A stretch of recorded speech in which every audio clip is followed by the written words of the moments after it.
Hello and good evening to all my little ghouls and hell creatures alike.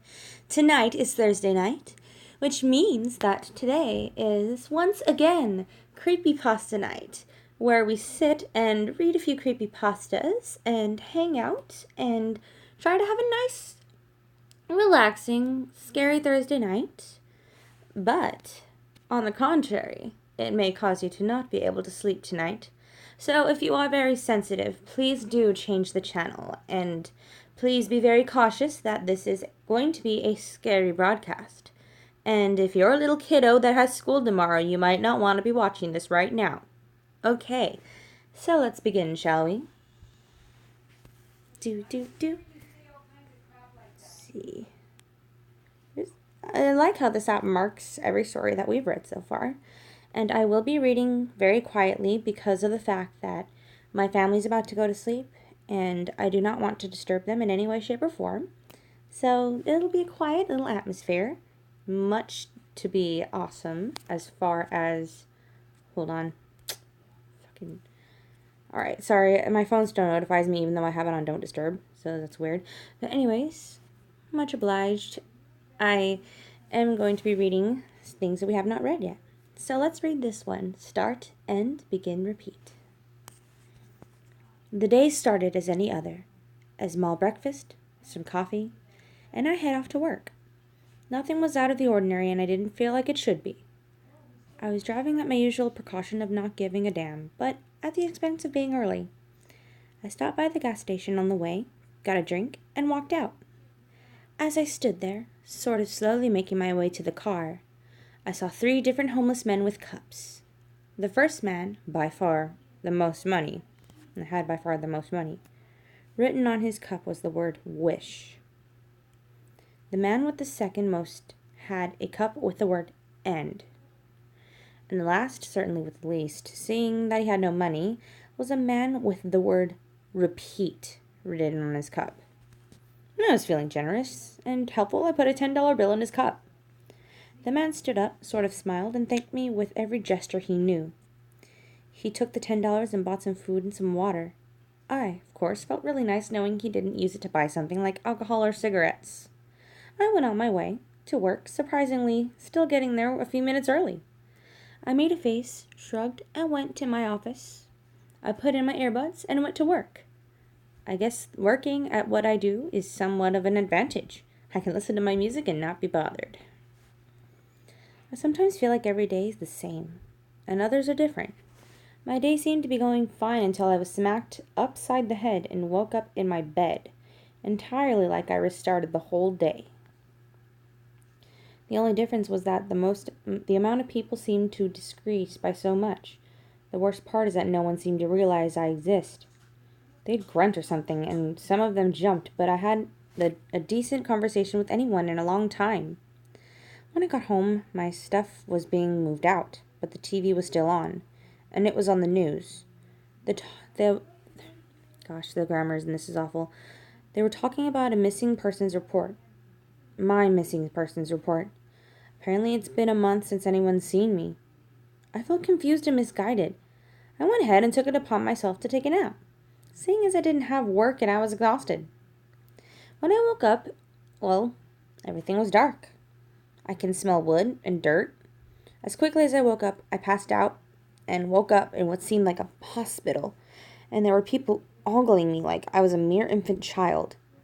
I felt another rush and I blacked out, coming into a strange place, somewhat similar to my house that I'm aware if I even own anymore.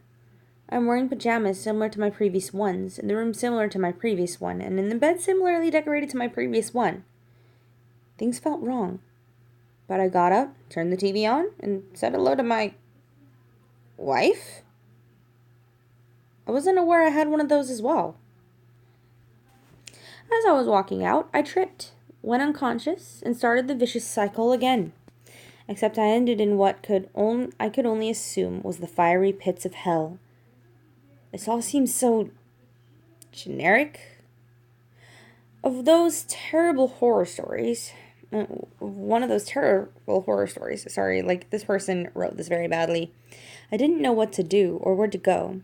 I walked and walked and walked. finally arriving to an, of course, out-of-place house. As I knocked, the door was ajar, and I made my way in. The air conditioning felt nice, but the house was empty. I sat down and relaxed, surprisingly easy to do. As I leaned back, I noticed how familiar the room I was in was. It sort of reminds me of the house I grew up in as a child. Not all the holes in the walls, even the door.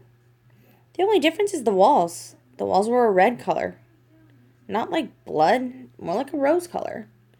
I heard something in another room and walked to investigate. In the dining room was my stepmom, my father, and my stepmom's brats. I hated the two older ones, but I loved the baby. My stepmom stood up, walked to the baby, and picked him up. In one swift movement, she threw the baby across the room, and everyone joined in clapping as she kind of bowed, proud of what she did. I was on the verge of tears. See, even though I was a younger teenager when they moved in, I loved that baby as if he was my blood. I had to sit there and witness them pick him apart and eat his insides. I stood there perfectly still, partially because I was so shocked I couldn't move, partially because I felt like if I move, I would be brutally murdered. I slowly tried to make my way out, but blood from my nose dripped to the floor, and they immediately turned to me. And at that point, I ran. I ran faster and harder than I ever have. I ran until my lungs felt like they were on fire. I finally collapsed and vomited, and eventually blacked out. When I came to, I was in the very same spot in hell as I was the first time. I found the house again, and went through everything again, and again. Damned to repeat that moment until the hellish representation of my old family catches me in my tears and tears my lungs out through my ribcage and leaves me to die. Well, geez, all that for being generous? And that just teaches you, kiddos, don't ever donate money to a bum. All right, let's see. Okay, let's see. The Wise Ones Club, huh? How long is this one? Oh, it's gonna be juicy. All right. At last, a well-deserved summer vacation for every single college student. It is a heavenly rest and peace. Awaited after weeks and weeks of hard work, few hours of sleep, insane studying, and angst for good grades. I guess I should be glad this last semester at college is over. Strangely, it feels like I'm not. It seems like I consider the upcoming university years as even worse than what I've expected so far, which I believe, and probably anyone will agree on this, are, in fact. That's why these days I enjoy going back to my childhood past and watching dead cartoons and TV shows like Angela Anaconda, Courage the Cowardly Dog, Dexter's Lab, and all those good memories. Who here likes Dexter's Lab? That was one of my favorite shows as a kid. And Courage, too. Around my 19th birthday, I was visited by my cousin. She is about to go to finish high school. On that day, especially, she brought me memories of high school. She goes to the same school I used to go to when I was her age. On that day, I asked her if she was part of any committee or involved in any particular group for school. She told me how she joined that little science group and how the teachers were dumb and didn't know anything about science and yada, yada, yada. Then, speaking of these little committees, I suddenly remembered something that I thought I had forgotten long ago. I asked her if the Wise Ones Club was still featured on the school board. To which she replied that the club was terminated the year she entered high school, thus the year I was entering that 2-year college. God, so don't mind that. My mom's just... I don't know why I remembered this little club. To be honest, I wish I hadn't. During high school, I was kind of a loner and never really talked to many people. I had a very low self-esteem and I hated school, the usual loner profile. However, one day, as I was walking around the cafeteria, Patrick, the spiritual animator of the school, suddenly came up to me saying he had something important he wanted to talk to me about and that he needed my help. Without a lot of explanations, he told me he needed me for the Wise Ones Club. I've always had a hard time saying no to people, and provided this guy was one of the nicest and most respectful people in the school, I accepted, as it probably meant I would be spending time with him and perhaps develop my up to then unsteady spiritual life, which I would always strive for during high school, only to be discouraged by the evil temptations of girls and friends and, anything that's part of a teenager's life. Today, I am a very spiritual person, and I wish I was during that time. Oh, please. Oh my God. We're trying to sleep. So the meetings for this Wise Ones Club were scheduled on the school board during lunchtime. What's the damn note on the thing that we're gonna walk in? What about her keeping her mouth shut? I love how she fucking does this during a live broadcast. I really wish she'd just shut up. So the meetings we had for this Wise Ones Club were scheduled on the high school board during lunchtime. We had to bring our lunch and head to the spiritual room, where Patrick would often gather classes to have them meditate for a minute or two and other things like that. On the first meeting, I could see who were the members of this club. Most of them were loners just like me. I had never seen before. The first activity was to introduce ourselves and to tell the others about what we liked in doing so, and so on and so forth, and finish the meeting by having us fill in the blanks for the Beatles song, All You Need Is Love. All you need is love. It wasn't too special. Even though I'm a huge Beatles fan, it was an opportunity to meet new people and perhaps make new friends, so I decided to go back to the next meeting as well as all the others too. It was fun. Actually, at least until the spiritual animator became sick and had to leave for school for some time. There wasn't any meeting for the club until some time when rumors spread that the club was taken in charge by a protege of Patrick's. We then went back during lunchtime for more meetings. When we first saw the new animator, it felt completely different. She was a middle-aged lady who wore pretty eccentric clothes. Her name was Lily. First thing she had us do was to listen to a song and fill the lyrics in on a piece of paper. The song was Stairway to Heaven by Led Zeppelin. Love that song. A song I knew I was supposed to be more spiritual than rock songs. After comparing our answers, she handed us another sheet with lyrics on it and, of course, blank spaces we had to fill in. Having a little glance at the lyrics that were there, it didn't seem like they made any sense. She told us to listen very carefully and embrace the music. Then the song played. It was the exact same song, but played backwards. Until then, I was never really into listening to songs backwards. And it's obvious that it can never make sense besides Pink Floyd's Empty Spaces, which is kind of funny. However, as we listened to the song, it seemed to make absolute perfect sense. I was speechless. The worst thing is that I had already watched all the famous videos showing the lyrics that reversed version of the song, and it only sounded like gibberish, but this time it sounded like concrete words. As I could understand them all, also, the words we had to write on the sheet all referred to the devil worshipping and other occult stuff.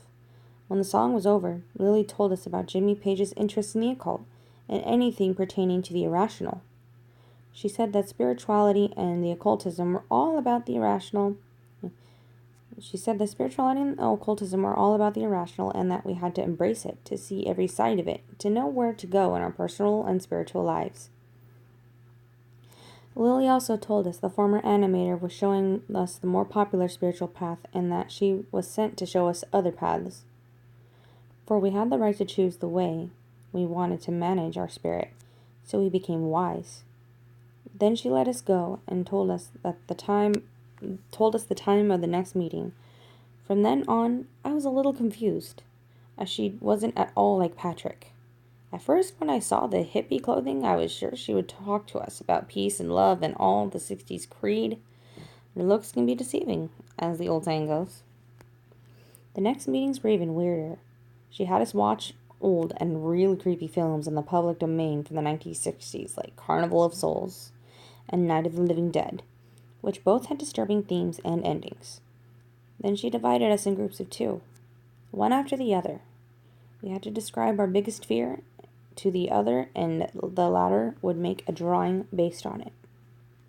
After these weird meetings, I became afraid of somehow losing my soul or going to hell. As they say, we always get what we have coming to us. But what if this would happen after we die? As let's face it, most greedy people who made others suffer to make them richer usually die in safe hands. So it makes sense that there could be some kind of punishment after a life of luxury and sin. This fear had always inhabited me. As like I said, I had an unsteady spirituality. Then when I was finished, the guy in front of me showed me his drawing.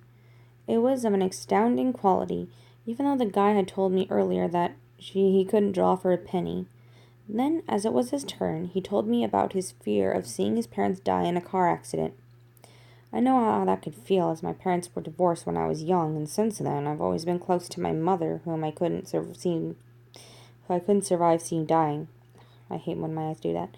As he was telling me his fears, it seemed my hand would draw by itself. Not that I wasn't aware of it, but it just drew like I'd never drawn before. I guess it was just the beginner's luck, but such realism in the drawing? I was stunned at the horrors I was drawing, and still today I just couldn't talk about it, as it made me have nightmares. When we finished this exercise, Lily told us our drawings were magnificent, and if we wanted, we could either keep them or have them put into one of the walls of the spiritual room. Most of us refused and decided to keep the drawing only to throw it in the garbage afterwards. But some others decided to keep it and to cherish it, as it seemed to give them a better self-confidence, especially in the drawing. One day on the school board, there was a message from Lily who told us that, provided it was the end of the year, she wanted our final meeting to be a little special. So she invited us on a school night to her house in order to have a little party. At this point, I was scared of her and started to look at songs from the 60s in a total different way. So that's why I decided to refrain from going, as did most of the others. However, those who kept their drawings decided to go. Then at the end of the year, I was really happy that all this had ended, and I was looking forward to this 2-year college we have to attend here in Providence of Quebec in order to go to university. Some days after, I received a message on Facebook from one of the girls who used to be with us. She had received a video from one of the few who decided to go to Lily's party and decided to show it to me, only saying, "Oh my God." I then watched the video, and it showed the 4 guys and girls naked, and then Lily's voice telling her to feel the vibe, as she was playing reversed 60s songs, to which they replied, "Yes, dear Lilith." Then they started indulging in sexual intercourse. The way they did it wasn't out of fun or while being drunk, but rather out of the most evil physical desires a human could possibly feel. Oh, I get it. She's Lilith. I was so disgusting and perverted, it ended up such an orgy that Lily intervened and started to whip them and give them knives to punish themselves. That's when they started cutting themselves and bled. When there was enough blood on the floor, she told them to stop, and using a paintbrush, she drew a pentagram on the ground and asked each one of them to sit at a corner of the star. Then she started chanting, and after some static, the video ended. I was completely shocked. The video was deleted shortly after due to the content similar to Luca Roccamagnotta's horrible murder footage. From this day on, I've still never heard from these guys and girls who were with us along with Lily or Lilith, which could be due to the fact that after high school most people go their own way, from one part to another, or it could be due to something far worse. The following months and years, I started changing. I have learned something from this experience. The irrational does exist.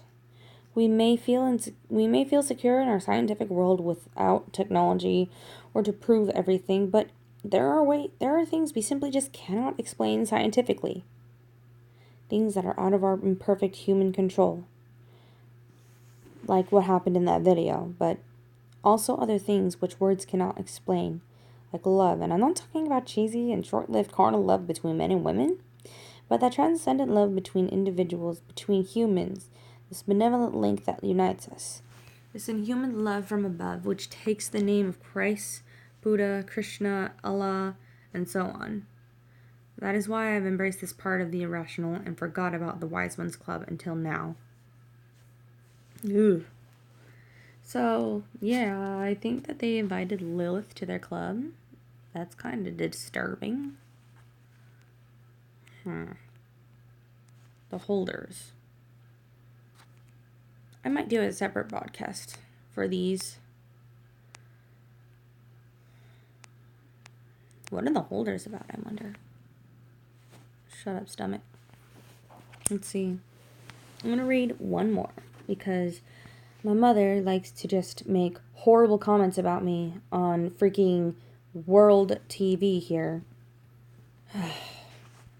Fucking swear. She never ever is discreet about it either. She just loves to embarrass me on camera.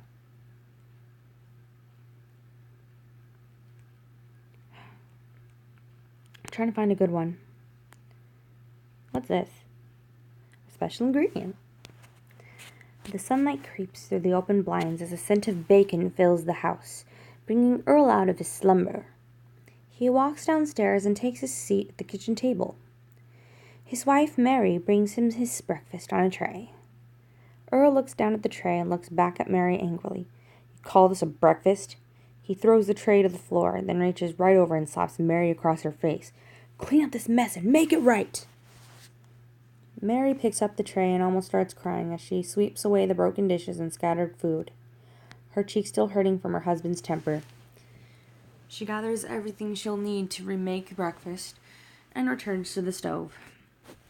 She prepares his sausage, juicy but not greasy. She prepares his eggs, fried over medium. She prepares his orange juice, only a hint of pulp. Before she prepares his bacon, she dips it into some kind of mixture. As the meal's cooking, Earl asks, "What is that smell? It smells so good." "That's the bacon. I use a special ingredient," Mary replies. Mary puts everything on his plate and brings Earl's breakfast to him on the tray. She begins to clean up as he devours his breakfast. When he finishes his plate, he demands more bacon made with her special ingredient. After more than 20 years with him and his temper, Mary had learned not to deny Earl what he wants. She quickly dried some of the clean dishes and prepared her special ingredient. She once again dips each piece of bacon into the mixture, but this time suddenly looking over her shoulder to make sure Earl's attention isn't on her. She carefully places each strip into the pan, gently dabbing them with more of her special ingredient before turning the stove on. As she sets the plate full of bacon in front of him, Earl asks, "What is in this special ingredient of yours that makes this so delicious?" "A little bit of this, a little bit of that. Eat your breakfast and I'll show you when you're done," she replied. "Woman, don't start telling me what to do," Earl retorted. "Sorry, I only meant that I'd need to look at everything again to remember what's in it," she said timidly. Satisfied that as he would put it, she knew her place, Earl started eating more of her delicious bacon. Before he can finish the plate, however, he starts to have trouble breathing. Mary continues grabbing the items used for her special ingredient as Earl slowly suffocates. As he falls to the ground, she steps aside, showing him everything she used, including an unmarked dark-colored container. Mary begins cleaning the kitchen as Earl fades away. Nice. And that is how people normally tend to deal with abusive husbands. Oh, shut up, you. It's Arnold Schwarzenegger. Let's see.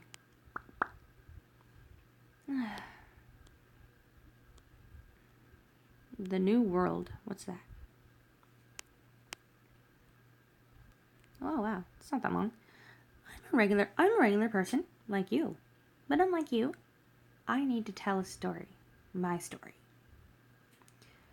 It all started in what I call an average day in New York. The cars were honking at each other. Street vendors were selling hot dogs, and an occasional crazy person would walk down the street raving about the end of the world. Frankly, I was used to it all. When you live in a place as crazy as New York, you learn how to ignore what would seem like an oddity to other people. It was a day off, and I decided to walk around and look for an adventure, which was surprisingly not hard to find when you constantly had to look at your watch and make sure you're not running late for a job. These were really my only days to goof off. And today I was taking advantage of it. I walked down a few roads before going restless. Everything seemed way too normal. Finally, I decided to go to Grand Central Station. Strange things were always happening down there, and I thought I might be able to find a good time. When I got into the main concourse, I look around. I almost said intercourse. Oops. When I got into the main concourse, I looked around. All around me were people of different backgrounds, trying to get from one place to the other. There was an Asian man standing still with a confused expression on his face, as if waiting for someone who should have been there. There was a woman, calm and well-dressed, who walked easily through the crowd, obviously another resident like me. And then there was him, standing in the corner of the giant room, his black tuxedo standing out like a dark speck against the sheet of bright, vibrant colors. He obviously wasn't coming from work. It was too early for that. Yet, it was also too late for him to be coming to work. He just stood there, in the corner, observing everything that was happening. I stared at the man, entranced, and almost fell back in shock when he looked over at me and smiled, and gestured for me to come closer. I walked over to him, now very nervous, and stopped when we were in front of each other. "So," said the man, "are you here for a ride?" I doubt he was talking about a train.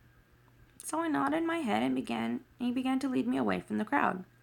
He stopped at a seemingly plain wall, waited for a second, and then tapped the wall 3 times with his shoe.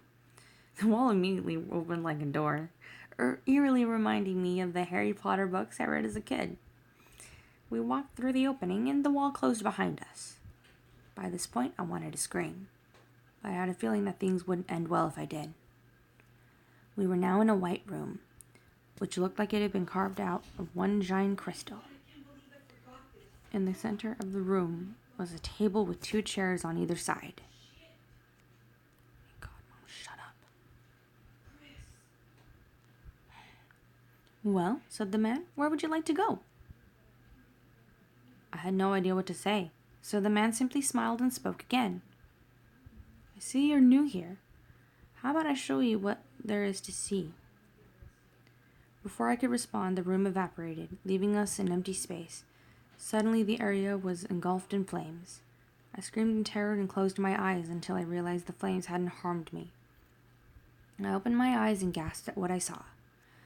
We were in a room in a vast valley, as green as you can imagine. The grass was tall and unbent, as if it had never been touched by humans. I heard a noise and anxiously turned around in my chair, only to be stunned again. Out of the trees came a deer, tall and elegant. Only this deer had golden horns and silver fur. I felt the need to get out of my chair, but I was stopped by the man in the suit. "I wouldn't do that if I were you," he said calmly. "We still have much more to see." With that, the world shifted again. This time we were in another valley, but something was different. There was no grass, there were no trees, and there were only red, jagged rocks. The man in the suit looked around, smiling pleasantly, as a hideous screech pierced the air around us. From over one of the rocks came something. I don't know how to describe it really. It was like a spider, but with thick armor plate and huge, sharp claws. It screeched at us again and leapt forward. I screamed in terror as I got a good look at its face, which almost looked human, but burnt and mutilated just as it was about to reach us. When we changed worlds again, this time to a cliff off the top of a mountain. Below us was a huge, beautiful city, which glowed like a giant lamp. From it, beautiful music was being played, and I couldn't help but be lured out of my chair by it. I walked over to the cliff and stared down at the city. It was then that I felt a cooled breeze. I looked up and saw a dark cloud on the horizon. I looked in horror at this cloud, which I then realized was a swarm. Dove into the city. The music was soon accompanied by screams of terror. I ran back to my seat, no longer entranced. I begged the men to continue the journey and teleport away. And in a second we were in a new world. This one was green and beautiful like the first, but much more forested. When I had calmed down, I looked at the man. Before I could speak, he answered me as if he had read my mind. "Yes, we did just travel to another world," he said. "And yes, those people will not live to see the sun rise again on their planet." I sat there stunned. I had just seen an alien planet. "Would you like to see more?" the man asked. I nodded quickly, my head in affirmative. When the next few months were a blur, I saw wonders and horrors, green worlds and black voids. When we finally got back to Earth, I felt like I had been gone for eons. It was then that I tried to leave. I had more adventure than I could take, and I was ready to go back home and spend the rest of my life in peace. But when I did, I found I couldn't move from the chair. The man in the suit got up and left, Except he wasn't in a suit anymore. He was in my clothes, and I was in his. I had become him. The bastard tricked me. I was him, stuck in his fucking shoes and suit. I was trapped, forced to go on forever, traveling the universe without end as I tried as hard as I could to get out of the room. But I couldn't find the door. After a few hours of raving hysterically, I decided what to do. I had to leave. There was nothing else I could do, except for write one note. A note of warning. Because I know one day I'm going to snap. That I'm going to want to come back home, and the only way to do so is to trick someone else into taking my place. So I'm sending this message in hopes that it gets online someday, hoping that you'll take it seriously, because you should never trust a man in a suit. Because if you do, you just might see a whole new world. Hear that, guys? Don't trust dudes in suits. No matter how dashing they are. Let's see. I want to read another one, but I'm afraid my mom's going to come in at any minute. I'm going to have to cut out all the parts where she was talking, because seriously, like, she just has no discretion at all. She doesn't care. I don't care that this is her house. If I tell people not to bother me, I don't want to be bothered, you know? Is that another Jeff the Killer story? I already read that one, didn't I?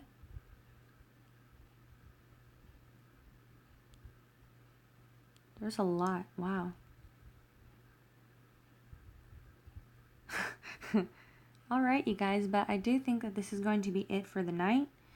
I know that was a very short broadcast, but I'm trying to make them as short as possible because, yeah, I'm going to get interrupted. So, leave a like and favorite if you want. Subscribe.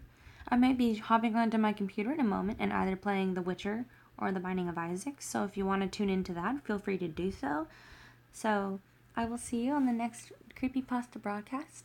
I do hope that you can sleep tonight after hearing these stories. They weren't really that bad this time, so thank God. So, on that note, take care, you guys. I'll see you on the next one, okay? Toodaloo!